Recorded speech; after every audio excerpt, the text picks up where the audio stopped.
paz do Senhor Jesus, amém? Amém. Eu não ia louvar, mas a Mônica falou para mim, vai cantar ali.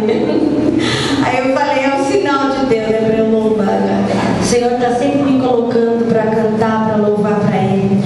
Essa música que eu vou cantar agora, ela faz parte do meu CD, que inclusive o Carlos que gravou o CD para mim, né?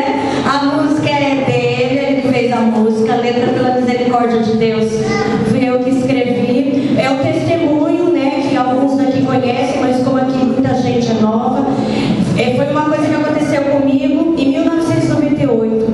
Eu tinha depressão, eu estava deitada, eu estava meio cochilando, meio acordada, e aí eu estava muito triste, muito deprimida, e eu senti a presença de Deus na minha direção. Eu tive uma visão que na minha direção estava vindo um homem de branco, com as vestes brancas, não dava para ver o rosto, mas quando ele pisava no chão, meu quarto estremecia, eu sentia tudo estremecendo. Aí ao longe eu ouvi um louvor, mas eu não sabia que louvor que era, com instrumentos musicais, e eu sentia assim uma mão na minha cabeça, e foi uma visão que eu tive, e eu levantei completamente curada e renovada, para a glória de Deus.